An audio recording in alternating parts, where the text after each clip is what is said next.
मामा नेहमीच बोलतात, अजित पवार कधीतरी बोलतो. आपले लोकप्रिय आमदार दत्ताभाऊ भरणे, मूळचे आमदार यशवंत माने, प्रवीण माने, आमचे व्यापारी असोसिएशनचे अध्यक्ष नंदकुमार गुजर, उपाध्यक्ष संदीप वासिंबेकर, मेघश्याम पाटील, विनोद मोरे, माझे वकील, बारचे प्रमुख अध्यक्ष advocate Madhavrao Shitole, advocate Prakashrao Waghmode, advocate Krishnaji Yadav, advocate Ashok Kothari, advocate Nandkumariji Shah, advocate Manoharji Chaudhari, advocate Laxmanrao Shingade, advocate Hemant Narute, advocate Arun Gaikwad, advocate Anil Parekar, advocate Sharad Jamdar, advocate Nitin Kadam, advocate Vijayrao Ajotikar, advocate Tanajirao Deokar, advocate Mulani, advocate Jayashreetai Khabale, advocate Reshmatai Garde, advocate Sahil Khan, advocate Satish Deshpande, advocate Mulkat Tate, advocate Bharat Jagtap, advocate Narendra Shah, advocate Sameer Tilekar, advocate Shubham खोबणे, advocate Girish दादा, ॲडव्होकेट योगेश देवकर, सर्व विविध राजकीय पक्षामध्ये काम करत असणारे, उपस्थित असणारे मान्यवर, व्यापारी क्षेत्रामध्ये आणि माझ्या वकील क्षेत्रामध्ये काम करत असणारे सर्व सन्माननीय वकील आणि व्यापारी, पत्रकार मित्र, बंधू भगिनींनो, माझ्या मित्रांनो, थोडासा यायला उशीर झाला त्याबद्दल दिलगिरी व्यक्त करतो. आज मी इंदापूर तालुका, दौंड तालुका, बारामती तालुक्यामध्ये आहे आणि उद्याच्याला लवकर देवेंद्रजी, मी आणि काही आमचे प्रफुल्ल पटेल वगैरे यांची एक सभा आहे.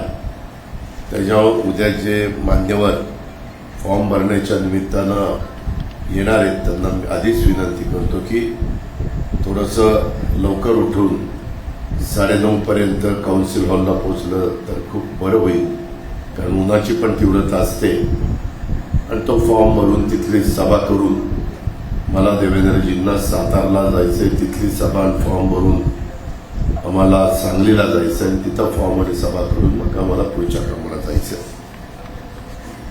आपण इथं आम्ही आल्यानंतर व्यापाऱ्यांनी पण काही भूमिका मांडली, माझ्या वकील क्षेत्रामध्ये काम करणाऱ्या मान्यवरांनी पण काही भूमिका मांडली. मी आधी व्यापाऱ्यांच्यावर येतो. त्याच्यामध्ये नंदकुमार गुजरांनी सांगितलं की बाबा इथं रेट रास्त असतात, इंदापूरचे व्यापारी सचोटीनं व्यवसाय करतात. मध्ये मी दत्तामामा, आम्ही सगळेजण बसलो असताना मला दत्तामामांनी पण मागणी केली होती, यशवंतांनी पण मागणी केली होती, करमाळा आणि इंदापूरला जोडणारा पूल ज्याची किंमत 382 कोटी रुपये आहे आणि ते तसं मंजूर होणं अवघड. पण तुमच्या सगळ्यांच्यामुळे मी 5-6 वेळेला उपमुख्यमंत्री म्हणून काम करायची संधी तुम्ही लोकांनी मला दिली, महाराष्ट्राने दिली, महायुतीच्या सरकारमध्ये दिली आणि त्याच्यामुळं मला निर्णय घ्यायला काही अधिकार प्राप्त झाले. मी नेहमी महाराष्ट्रामधील कार्यकर्त्यांना सांगत असतो, लोकांना सांगत असतो की मिळालेल्या पदाचा उपयोग हा सर्वसामान्य माणसांचे प्रश्न सोडवण्याच्या करता झाला पाहिजे. पदं येतात, पदं जातात, कुणीच ताम्रपट घेऊन जन्माला आलेलं नाही. पण ज्यावेळेस पद असतं त्यावेळेस आपल्याला पण समाधान मिळालं पाहिजे की जितके काळ आपल्याला संधी मिळाली त्यावेळेस आपण खऱ्या अर्थाने लोकांचे प्रश्न सकाळी अर्ली मॉर्निंग उठून उशिरापर्यंत काम करून सोडवण्याचा प्रयत्न केला. ती माझी पॅशन आहे, तो माझा एक आवड आहे. मला विकासाची कामं करण्याचं मला त्याच्यातनं आनंद मिळतो आणि त्याच्यामुळं तुमचं माझं नातं तर 91 सालापासून सुरू झालं, तसं माझ्या छत्रपतीच्या कार्यक्षेत्रामध्ये 84 पासून सुरू झालं. तेव्हा माझं लग्न पण झालेलं नव्हतं आणि त्या लोकांनी मला आमदार केलं, नंतर कारखान्याला डायरेक्टर केलं आणि तुम्ही लोकांनी मला खासदार केलं आणि त्याच्यानंतर मात्र त्याचा उल्लेख मगाशी आमच्या ॲडव्होकेट मधुर चौधरींनी केला. तुम्ही अनेक जण त्याचे साक्षीदार आहात. कृष्णाजी यादव देखील त्या गोष्टीचे साक्षीदार आहेत, अनेक आहेत. मी त्याच्या आमचे प्रकाशराव वाघमोडे आहेत, खूप जण आहात.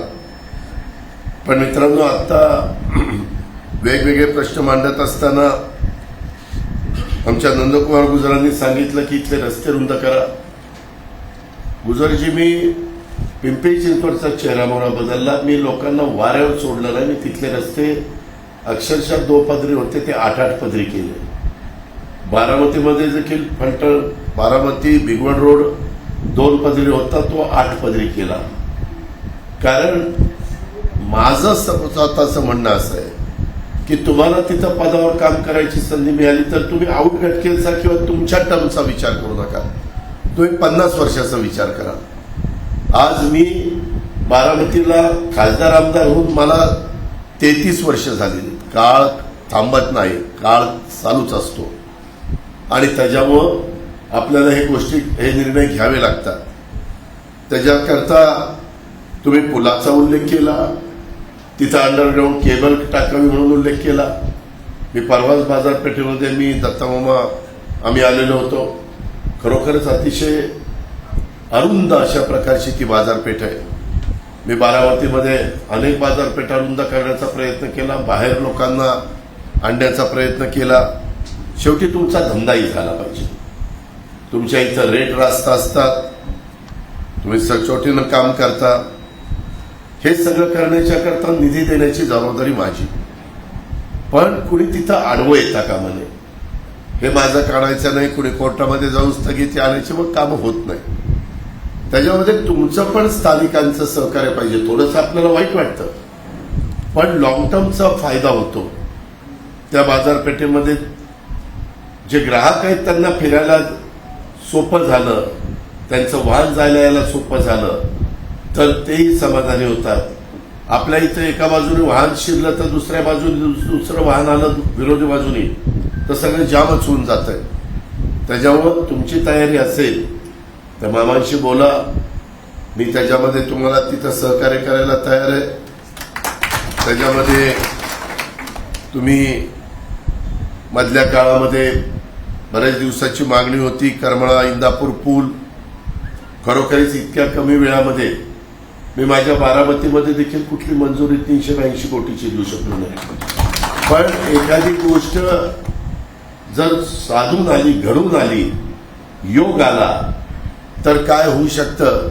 कारण त्याच वेळेस लगेच बजेट होतं, लगेचच प्लॅन एस्टिमेट झालं, अधिकाऱ्यांनी तत्परता दाखवली, आम्ही त्याला मंजुरी द्यायला तत्परता दाखवली. एकनाथराव शिंदे, देवेंद्र फडणवीस यांनी त्याच्यामध्ये पूर्णपणे मुभा दिली आणि त्यामुळे हे काम झालं.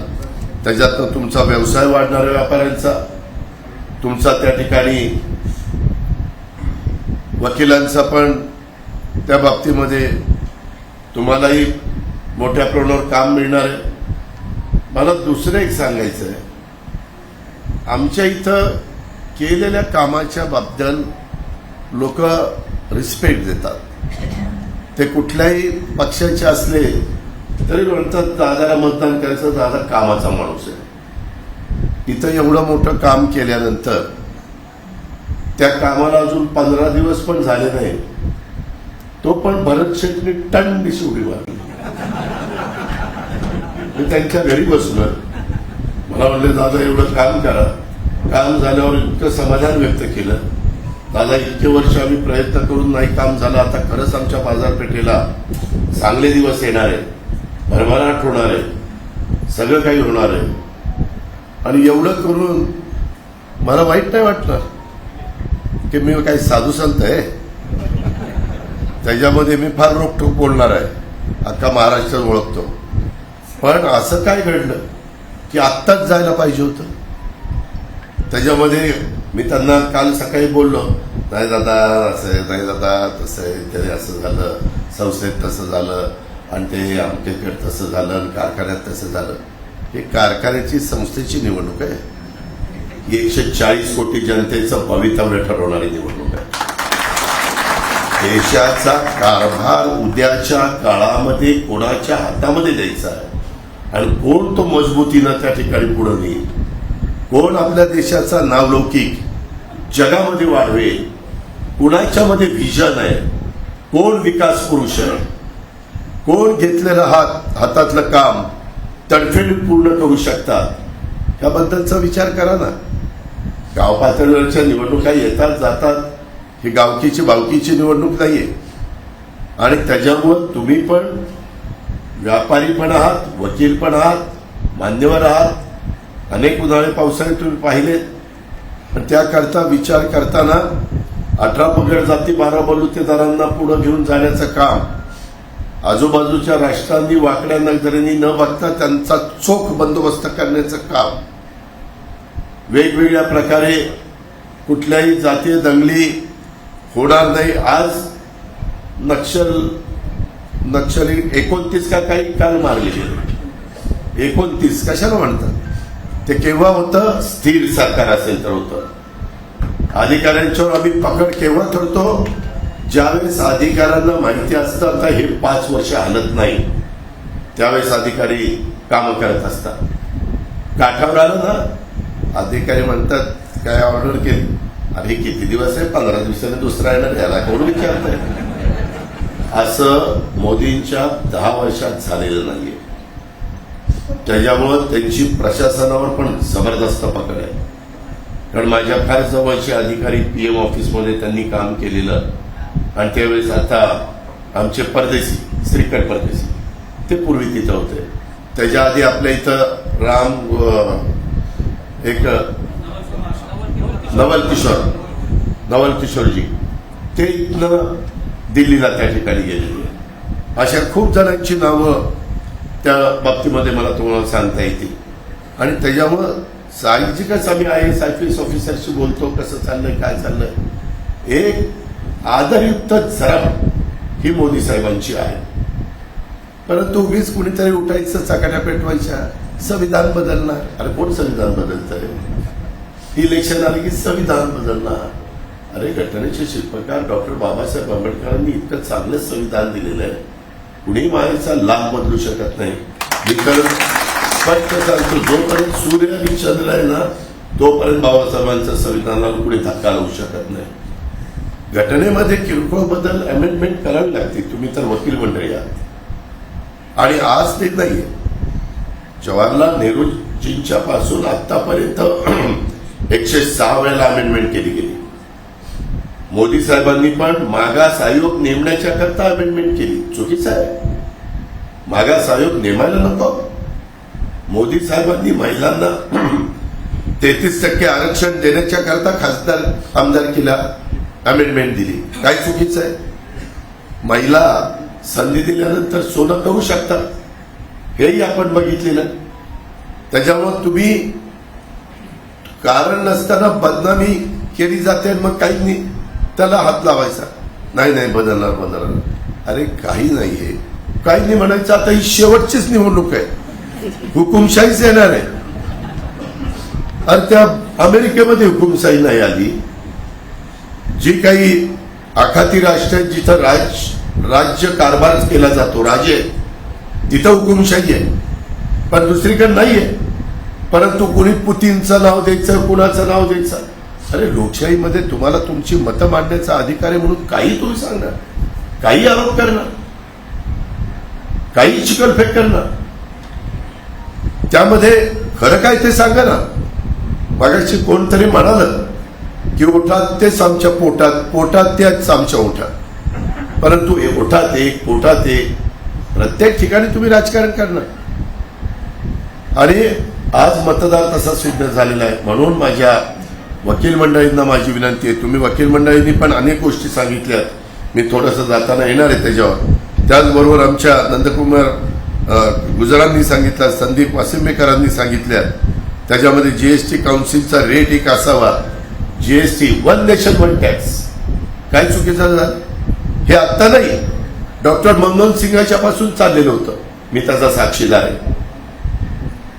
आमच्या त्यामध्ये जीएसटी काउन्सिल असतं, त्याच्यामध्ये रेट ठरतात की कुठल्याला 5% लावलं पाहिजे, 8% लावलं पाहिजे, 12% लावलं पाहिजे, 16%, 24% लावलं पाहिजे.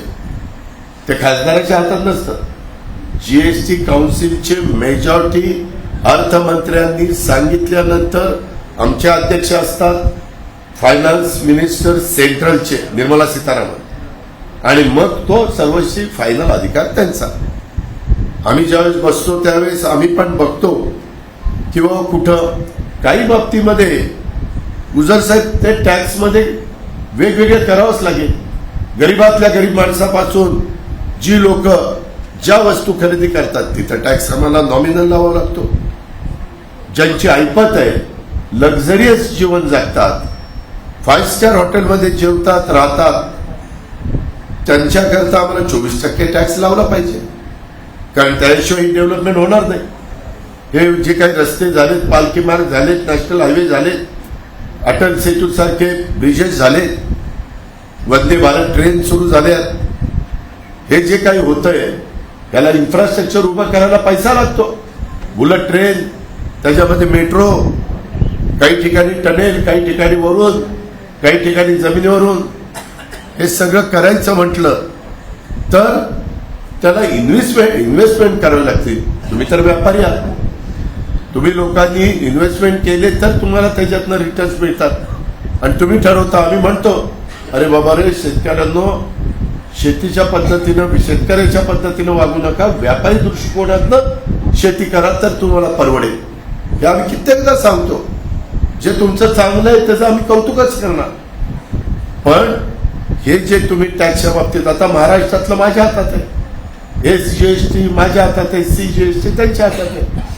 त्यामध्ये मला तुम्ही व्यवस्थित सांगा. मी GST कमिशनर आणि माझा फायनान्स सेक्रेटरी, मी आपण बसू समोरासमोर आणि काय कुठं आपल्या हातात असणाऱ्या गोष्टी दुरुस्त करायच्या असतील आणि ते आमच्या सगळ्यांच्या फायद्याच्या असतील, तुमच्याही फायद्याच्या असेल, जरूर करू. त्याबद्दल दुमत असायचं काही कारण नाही. त्याच्यामध्ये संदीप वासिंबेकरांनी पण सांगितलं प्रामाणिक व्यापारी आहे, म्हणूनच आमचा तुमच्यावर विश्वास आहे. पण भरत शेटकर बघितल्यावर प्रामाणिकपणा दिसत नाही. प्रामाणिक आहे 4 दिवसात गडी बदलतो, कशाचं प्रामाणिक असं नाही. आम्ही दिलेला शब्द पाळतो तसं तुम्ही पण पाळा ना. आम्हाला पण हुरूप आला पाहिजे की बाबा 382 कोटी रुपये दिले, अजून काही दुसराही पूल त्या दिवशी दत्ताभाऊंनी सांगितलं, त्याच्यामध्ये पण मी त्याला पुढच्या अधिवेशनाला, पुढच्या म्हणजे जूनमध्ये 10ला होतं, पण मला आता ते 17ला करावं लागेल, कारण सेंट्रलचं बजेट झाल्याशिवाय आम्हाला इथलं बजेट करता येत नाही सगळ्याच राज्यांना. तो काय भिगवणला फायदा होईल, इंदापूरकरांना फायदा होईल, व्यापाऱ्यांना फायदा होईल, वकिलांना फायदा होईल. पण फायदा झाल्यानंतर आपल्याला कुणी फायदा केलेला ते विसरू नका ना. तेवढीच आमची माफक अपेक्षा आहे, जास्त नाही. आम्ही कामाची माणसं आहेत. जसं मोदी साहेब विकास पुरुष म्हणून आम्ही त्यांच्याकडे बघतो, म्हणून मी त्यांच्या नेतृत्वात मान्य करून त्यांच्याबरोबर आम्ही सरकारमध्ये गेलो. आम्ही आमचा पक्ष सोडला नाही,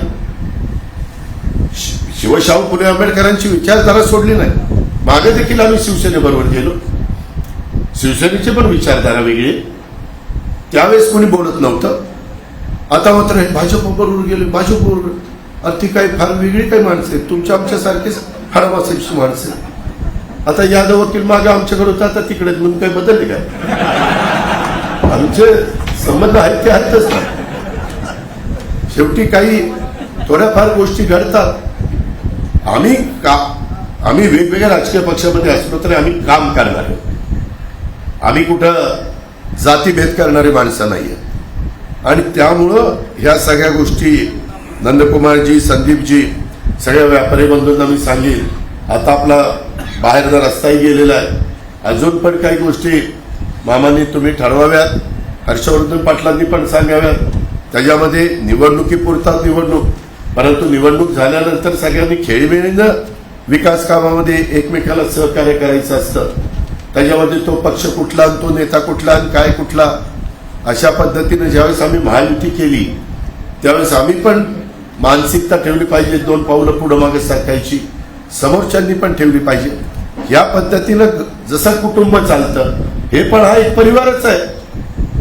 हे आपला महाराष्ट्राचा परिवार आणि देशाचा परिवार मोदी साहेबांच्या हातात। आज तुम्ही सगळेजण वकील आहात, तुम्ही त्या ठिकाणी वेगवेगळ्या लोकांना कसा न्याय देता येईल वकिली पद्धतीनं तुम्ही त्या ठिकाणी भांडता आमच्या करता। तुम्ही बघा 140 कोटी जनतेत एकीकडे मोदी साहेब आहेत आणि एकीकडे कोण आहे तर नाईलाजाने राहुल गांधी आहे, म्हणजे त्यांचं नाव घ्यावं लागतं। आज दोघांची तुलना केल्यानंतर उजवं कोण आहे खरंच मनापासून सांगा, कामाचा माणूस कोण आहे? 24 तासातले 18-18, 20-20 तास काम करतात।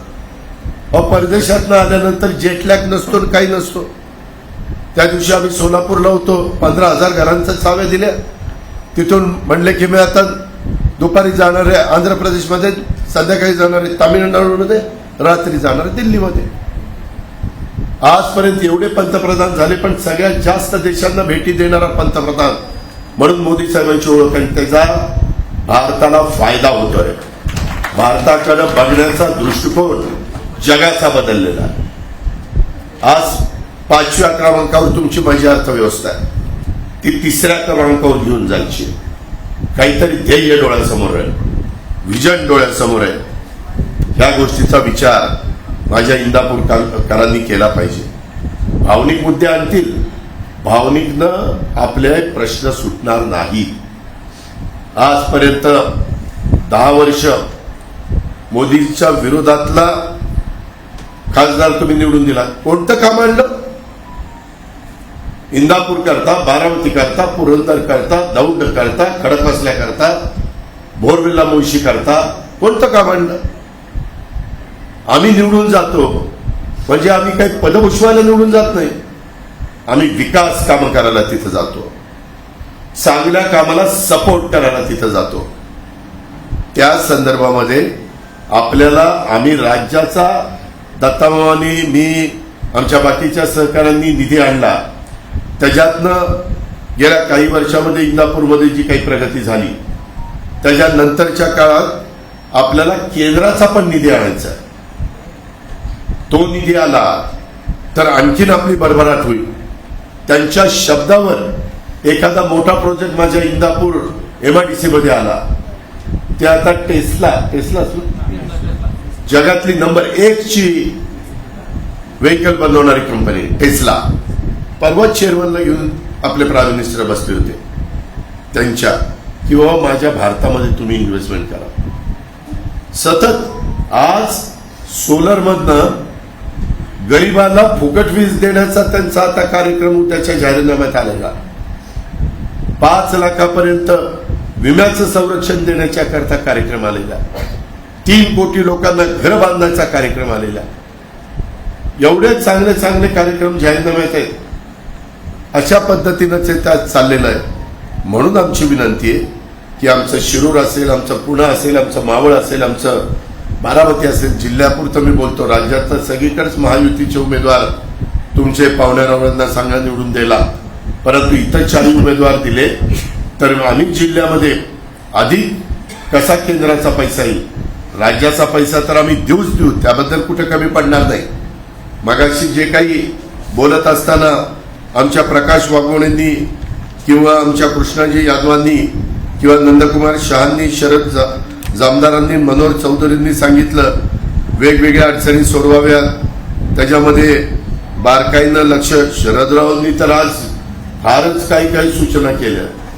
मी आता देवेंद्रजींना सांगणार आहे, विधिवत आहेत तेच आहे म्हणे, देवेंद्रजी आपल्या अध्यक्षांनी स्टायपंड देण्यात यावं, वकिलांना हल्ल्याचं प्रमाण वाढले ते कमी करावं हे मला मान्य आहे, पेन्शन द्यावं, त्याच्याशिवाय शेतकरी म्हणणार आहे का वकिलांना पेन्शन, आम्ही काय करायचं?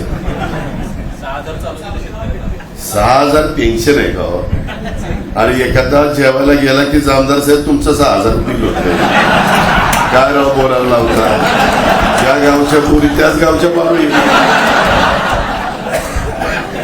या संदर्भामध्ये माझा शेतकरी, त्याला माझ्या बळीराजाला ताकद द्यायची, त्याच्याकडे पैसा आला की वकिलांनी फी वाढवली तरी तो पैसा देऊ शकेल, डॉक्टरनी इंजेक्शन करताना जरा चार्ज लावला तरी तो देईल, तो समाधानाने देईल, पण त्याच्याकडे पहिलं आलं पाहिजे. त्याच्याकडे यायच्या आधीच इकडे पेन्शन सुरू करा. आणि तिकडे मनमोहन सिंगांनी 2005 ला पेन्शन बंद केलं. कधी? 2005 ला. देशाचं अर्थतज्ञ, जगातले अर्थतज्ञ सगळ्यांनी ऐकलं. तरी आत्ता परवा एकनाथराव शिंदे, मी, देवेंद्रजींनी आता पुन्हा पेन्शन सुरू केले. 10% त्यांचे म्हणजे कर्मचाऱ्याचे, 14% आमचे दर महिन्याला. आणि ती रक्कम साठवत जाऊन रिटायर झाल्यानंतर भरीव रक्कम किंवा त्याच्या व्याजातनं ते पेन्शन त्या ठिकाणी मिळेल अशी व्यवस्था केली. पण जामदार साहेब, मला शरदराव, तुमच्या नावातच शरदराव आहे म्हणल्यावर तुमचं मला ऐकावंच लागेल. तर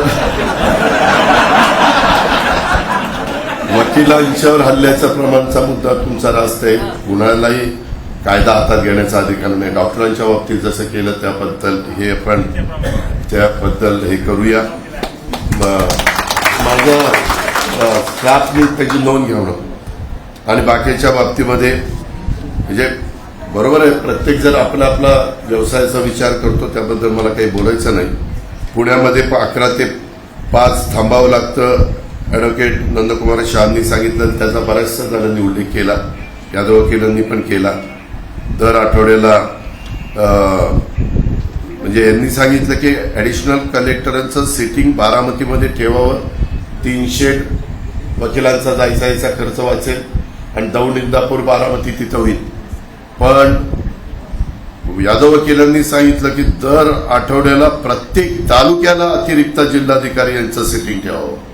आमचे तालुके आहेत 13, आमचा ॲडिशनल कलेक्टर आहे 1. रोज 1 वाट द्यायचा म्हणलं तर 13 दिवस तो पुण्यातच बसणार नाही. 13 दिवस वेगवेगळ्या तालुक्यात बसेल. त्याच्यावर ते मला जमेल का नाही त्याबद्दल शंका आहे. पण काहींनी जे सांगितलं, विशेषतः नंदकुमार शहांनी, की सिटी 3 तालुक्याला मिळून 1 ठेवलं तर ते जरा व्यवहारी होईल. तर ते पहिलं ते करू आणि मग नंतर, कारण आपला पुणे जिल्हा इतका मोठा आहे, बाकीचे जिल्हे, आपला पुणे जिल्हा, सोलापूर जिल्हा, नगर जिल्हा फार मोठे तालुके आहेत. बाकीचे वाशिम, अकोला, भंडारा, गोंदिया हे असे छोटे जिल्हे आहेत. त्याच्यावर तिथं प्रत्येक दिवशी द्यायला पण हरकत नाही. पण हे मात्र अशा पद्धतीनं आपण त्याच्यामध्ये जाऊ. आणि निधीला मान्यता प्रकाशरावांनी सांगितलं, ते निधी काय लागेल तो निधी त्या ठिकाणी द्यायला आम्ही सहकार्य करू. पण जसं आम्ही पाहिजे तेवढा निधी, तसं आमच्या मशीनमध्ये पण त्याची बटणं दाबा कसा म्हणजे मला पण निधी द्यायला बरं वाटेल ना, नाही तर माझा हात आखडता येईल तेवढं. त्याच्यामध्ये अजून काही गोष्टी आहेत, परंतु वेगवेगळ्या अडचणी आहेत. तुम्ही ह्याच्याबद्दल एक बरंच बोलला, इमारतीबद्दल. मी वकील थोडंसं असं ठरवलेलं आहे की ह्याच्या आधी आम्ही इंटरफेअर जास्त करायचो नाही. पण तुम्ही महायुतीच्या विचारांचा खासदार निवडून दिला तर साधारण महिन्यातनं एकदा त्या तालुक्याला भेट द्यायची आणि तिथं कलेक्टर, SP, CEO, जिल्हा परिषद, त्याच्यामध्ये विशेष सगळे अधिकारी तिथं हजर ठेवायचे आणि तिथल्या लोकांना जी कामं असतील ती तिथं झट. मला का कुठं असतो, पण कामं करायला फार आवडतं, आदेश द्यायला आवडतं. पण काय होतंय, मला अधिकाऱ्यांनाही आदेश द्यायची सवय झाल्यामुळे माझी कार्यकर्त्यांची कुचामण व्हायची. मी त्यांनाही आदेश देतो, त्यांना आदेश देऊन ती मलाच घरी पाठवते. त्याच्यावर मी सांगत असतो, अरे बाबा, हा अधिकारी ह्याला आदेश दे, हा कार्यकर्ता ह्याला नीट सांभाळ, ही उचल, ही फुगल, अडचणीत. अहो, निवडणुकीत तर असे एक सांगतात, कधी नेहमी भेटतील, काय बोलणार नाही. आणि निवडणुकीत का तिथेच माझं तसं राहिलं, काय ती बदलीच केली नाही राव तुम्ही, कितीदा यायचं तुमच्याकडं. अरे एकदा येऊन बदली नाही झाली तर दुसऱ्यांदा या ना. आम्ही काय शेवटी करायला बसलो ना. कधी कधी अडचणी येतात, कधी कधी काही 3 वर्ष झालेली नसतात, अशा सगळ्या गोष्टी आहेत. माझी एवढीच तुम्हाला सगळ्यांना विनंती आहे, त्यामध्ये तुम्ही एक कोर्ट आवारात 50 बाय 50ची शेड उभारण्याच्या करता मदत मागितलेली आहे. आचारसंहिता झाल्यानंतर शेड मात्र चांगल्या पद्धतीनं आपल्या इमारतीला शोभेल. आता खूप चांगल्या शेड केल्या जातात, तशा पद्धतीनं चांगलं डिझाईन ते बघून मी यादव वकील मी ज्यावेळेस दर महिन्याला यायचा निर्णय घेतलाय त्यावेळेस मी इथं 6लाच अधिकाऱ्यांना घेऊन काही इमारती कुठल्या ते बघणार, मग बघतो त्याच्याकडे कसं आहे. आणि जर खराब झालेले असलं तर त्यांना धारेवरच धरतो. काय माझ्याही बापाचा पैसा नाही, त्यांच्याही बापाचा पैसा नाही, टॅक्स रूपाने आलेला जनतेचा पैसा आहे. जनतेचा पैसा असा कसाही उधळपट्टी करायला मलाही अधिकार नाही, त्या अधिकाऱ्यांनाही अधिकार नाही. त्याच्यावर ती नका काळजी करू. काय आपल्याला मध्ये आम्ही तुम्ही मालोजीराजेंची गडी माझ्या मागे दत्तामावा लागले होते, तिथं चांदशावली बाबा दर्गा इथं हिंदू मुस्लिमांचं ऐक्य आहे, तिथं देखील मी जवळपास 37 कोटी 25 लाख रुपये त्या ठिकाणी दिलेला आहे. त्याचाही प्लॅन आम्ही हेरिटेज वास्तू म्हणजे तुम्हालाही कधी बघायला जावं लागेल अशा पद्धतीनं त्या गोष्टी आपण करू. परंतु स्थानिकांनी पण तुमच्या इथं जायंट्स ग्रुप, लायन्स ग्रुप नाही काय, रोटरी काय आहे, काही ठिकाणी आता डिवायडरला झाडं, बारामतीला तुम्ही बघा सगळी झाडं आमची जिवंत असतात, फुलं फुललेली असतात, छानपैकी तुमच्याकडे बघत असतात, त्याच्यामध्ये ग्रीनरी दिसते, डोळ्याला बरं वाटतं. पण त्याच्याकरता लक्ष द्यावं लागतं. म्हणून मी काय करतो, काही रोड या जो इथं पाणी घालायचं काम तुमचं, इथं बारामती बँकेचं, इथं या दूध संघाचं, ज्यांचा व्यापार मोठा असतो, ज्यांचा व्यापार नाही इंडस्ट्री मोठी असते, मी चुकून व्यापार म्हणलो, इंडस्ट्री मोठी असते त्यांनी CSR मधनं ते करावं अशी अपेक्षा असते. आणि मी जाताना येताना रात्री 12ला 2ला मी फार बारकाईने बघत असतो, कुठं दिसलं की दुसऱ्या दिवशी मग रोकडेचं काय खरं नाही. त्या अधिकाऱ्याला असा म्हणजे समजावून सांगतो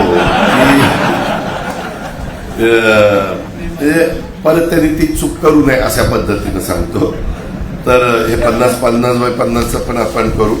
नंतर तुम्ही जे इंदापूर न्यायालयामध्ये मेसर्स मेहरबान सिव्हिल जज सिनियर डिव्हिजन आणि मेहरबान अतिरिक्त जिल्हा व सत्र न्यायालय ठेवण्याकरता निधी, त्याबद्दल पण हा माझ्याशी आणि देवेंद्रजींशी संबंधित विषय आहे. माझी तुम्हाला विनंती आहे की तो प्रस्ताव माझ्या वित्त विभागाकडे येऊ द्या. मी जी काही रक्कम लागेल त्या पद्धतीनं त्याच्यामध्ये फक्त ती रक्कम दिल्यानंतर यादव वकिलांनी मागच्या इमारतीबद्दल जी बाहेरनं नाही आतनं, आम्हाला इमारत बाहेरनं पण चांगली पाहिजे, आतनंही चांगली पाहिजे, सर्व सुविधा युक्त पाहिजे, त्याच्यामध्ये सगळ्यांचा बारकाईनं विचार केला पाहिजे. ह्या प्रकारे त्या गोष्टी तिथं असाव्यात ही माफक अपेक्षा माझी त्या बाबतीमध्ये आहे. त्याच्यावर इंदापूर तालुका बार असोसिएशनचे आमचे माधवराव असतील, धैर्यशीलजी असतील, अनिलजी असतील, आसिफजी असतील, संकेतजी असतील, वैजनाथजी असतील, विशालजी असतील किंवा जयश्रीताई असतील, या सगळ्यांनाच मी ग्वाही देतो की ह्यामध्ये व्यवस्थितपणे मी तुम्हाला तिथं मदत केल्याशिवाय राहणार नाही. अशा प्रकारची मी आपल्याला विनंती करतो. माझी आपल्याला विनंती आहे की यावेळेस मतात तुम्ही अनेक जण व्यापारी पण आणि वकील, मान्यवर वकील पण तुम्ही ठरवलं आणि देशामध्ये मोदी साहेबांचं सरकार आणण्याच्या करता केंद्राचा मोठा निधी आपल्या इंदापूर तालुक्यामध्ये येण्याच्या करता आणि अनेक इतर पण काही प्रश्न असतील जे तुमच्या लॉंग टर्मच्या दृष्टीनं फायद्याचे असतील ते पण सोडवण्याच्या करता तुम्ही आम्हाला या बाबतीमध्ये साथ द्या. त्याच्यामध्ये मी तुम्हाला हे जे काही कबूल केलेलं आहे, मी शब्दाचा पक्का असल्यामुळं मला फक्त दत्तामामांनी किंवा कुणी पण यादवांनी किंवा कुणी आमच्या शरदरावांनी कुणी पण मला सांगावं की बाबा ह्याच्यामध्ये तुम्ही म्हटला होता मी महिन्याला 1 दिवस तशा पद्धतीने येईल, कारण मला ह्याच्यातनं बोरवेल्याची मी एकच मीटिंग घेईल. मुळशी तर मला पूर्वेला जवळ असल्यावर प्रश्न नाही, पण माझं इंदापूर, बारामतीला तर मी असतो जाऊन, आपलं पुरंदर, असं 4 तालुक्याला महिन्यातनं 4 दिवस काढणं काही मला अवघड नाही, मला जड नाही, किंवा एकाच दिवशी सकाळपासून इथं काम केलं, दुपारनं जेवण करून जर घातलं इंदापूरकरांनी तर जेवून दौडला गेलं, दौडला उशिरापर्यंत थांबला, असं पण करता येईल. पण मी करीन. मी पुन्हा पुन्हा सांगतो की मला कामाची आवड आहे. आम्ही जो उमेदवार दिलाय तो पण योग्य पद्धतीनं काम करेल. अजिबात कुठंही कुणालाही खासदार निवडून गेल्यानंतर आमदार लोकांची इच्छा असती, आमदार असणाऱ्यांची, आमदार होऊ पाहणाऱ्यांची, की त्या खासदारांनी पुढे आमच्या इथं ढवळाढवळ करू नये. तर मला जो काही गेल्या 40 वर्षाचा अनुभव आहे ते बघता ते ढवळाढवळ करतील असं मला वाटत नाही. ते तुम्हाला बाहेरचे वाटणार नाहीत, ते तुम्हाला घरचे वाटतील. त्याबद्दलची ग्वाही मी आपल्याला सगळ्यांना या निमित्तानं देतो. खरं तर वकील मित्रांनो आणि व्यापारी मित्रांनो, मला माफ करा, आम्हाला वेगळं वकिलांना घेऊन बसायचं होतं, वेगळं आमच्या व्यापाऱ्यांना घेऊन बसायचं होतं. परंतु इथं एकत्रच तुम्ही बसला तर जेव्हा म्हणजे मला तुमचा कुणाचा अनादर करावा किंवा काही कमी लेखावा ही भावना माझ्यामध्ये अजिबात नव्हती. पण माझी अत्यंत कळकळीची नम्रतेची विनंती आहे, बाकी काही तुम्ही डोक्यात आणू नका. फक्त मतदान करताना नरेंद्र मोदी साहेबांना डोळ्यासमोर आणा आणि त्यांना पंतप्रधान करण्याच्या करता कुठलं बटन दाबायचं. तर काही ठिकाणी महाराष्ट्रात तुम्हाला घड्याळ दाबावं लागेल, काही ठिकाणी तुम्हाला महाराष्ट्रात धनुष्यबाण दाबावं लागेल, काही ठिकाणी महाराष्ट्रात तुम्हाला कमळ दाबावं लागेल. ही तिन्ही खुणा बटन दाबल्यानंतर ते खासदार तिथं मोदी साहेबांना पाठिंबा द्यायला जाणार आहे. आणि मोदी साहेब एकाच ठिकाणी शिट्टी आहे, परभणीला. ते आता मतदान आहे, मी जाणार आहे त्या सभेला. एका ठिकाणी शिट्टी आहे. सूचना केल्याबद्दल धन्यवाद. त्याच्यामुळं ते नसतं सांगितलं तर रासपाच्या भावना दुखावल्या असतात, कार्यकर्त्यांना वाईट वाटलं असतं. आणि कार्यकर्त्यांना कुठल्याही परिस्थितीत अजिबात दुखून चालणार नाही. 7 तारखेचं मतदान झाल्यावर बघू काय करायचं. मित्रांनो, गमतीचा भाग जाऊ द्या. परंतु खेळीमेळीच्या वातावरणामध्ये आपण ही बैठक पार पाडली. तुम्ही पण खूप चांगल्या विधायक सूचना केल्या, म्हणून मी आमच्या वकील मंडळींना पण धन्यवाद देतो. नंदकुमार गुजर, संदीप वासिंबेकर यांनाही मनापासून धन्यवाद देतो. माधवराव, प्रकाशराव, कृष्णाजी, अशोकराव. आणि आज रामनवमी आहे. रामनवमीच्या पण जयंतीच्या मी आपल्याला खूप खूप शुभेच्छा देतो. मी जाता जाता एवढंच सांगतो, काही लोक जाणीवपूर्वक अल्पसंख्याक समाजामध्ये प्रचार करतात की हे आल्यानंतर तुम्हाला इथनं उचलतील आणि पाकिस्तानमध्ये भारताबाहेर काढतील. असं काही नाहीये. मोदी साहेबांनी इथं शरदराव आहेत, त्यांना विचारा. ज्या दिवशी रक्षाबंधन होतं त्यावेळेस कार्यकर्त्यांना उपमुख्यमंत्री सहित सगळ्यांना आदेश होते की मुस्लिम महिला भगिनींच्याकडं जाऊन त्यांची राखी बांधून घ्या. हे होतं. पण काय एखाद्याला ते असं सारखं काहीतरी असंच आहे, हे अमकेच विरोधी आहे, तमकेच विरोधी आहे. मित्रांनो, कुणी त्या पदावर बसलं तरी कुठलाही विरोध ठेवून चालत नाही. शेवटी सगळ्या समाजाला बरोबर घेऊन जावं लागतं, उभ्या भारताला नेतृत्व द्यावं लागतं. त्याच्यामुळं माझ्या अल्पसंख्याक समाजाला पण मला विश्वास द्यायचा आहे की तुम्ही तशा प्रकारची कुठलीही भीती मनामध्ये बाळगू नका. संविधानाच्या बाबतीत माझ्या मागासवर्गीय समाजाने घटना, संविधान आणि निवडणुकाच होणार नाही ही पण भीती डोक्यातनं संपूर्ण काढा. आणि 10 वर्षापद्धतीचा कारभार, आता तो अनुभव आणखीन चांगल्या पद्धतीनं उद्याच्या 5 वर्षाच्या करता भारताचा कारभार करण्याचा त्यांचं स्वप्न आहे. ते स्वप्न साकार करण्याच्या करता तुमच्या प्रत्येकाच्या एक पवित्र मताची गरज आम्हाला मतदानाच्या दिवशी आहे. ती महायुतीच्या उमेदवाराला इथं घड्याळाच्या चित्राच्या शेजारचं बटन दाबून आपण द्यावी. कुठेही गावामध्ये ग्रामपंचायतीला आम्ही एकमेकाच्या विरोधात लढलोय. जिल्हा परिषद, तालुका पंचायत, साखर कारखाने, नगरपालिका किंवा आमची बँक असेल, आमच्या खरेदी विक्री संघ, मार्केट कमिटी असेल, आम्ही एकमेकाच्या विरोधामध्ये लढलो असू. पण ती निवडणूक तिथल्या पातळीवरची होती. ही निवडणूक देशाच्या पातळीवरची आहे. आपण भारतीय आहोत, तो आपल्याला रास्त अभिमान आहे. आणि म्हणून ते भारताला डोळ्यासमोर ठेवून आणि दुसरीकडे मोदी साहेबांचा चेहरा डोळ्यासमोर ठेवून आपण या सगळ्या महायुतीच्या उमेदवारांना विजयी करण्याच्या करता मदत करावी, आपण मतदान करावं, हीच आग्रहाची नम्रतेची कळकळीची विनंती करतो. एबीपी माझा, उघडा डोळे बघा नीट.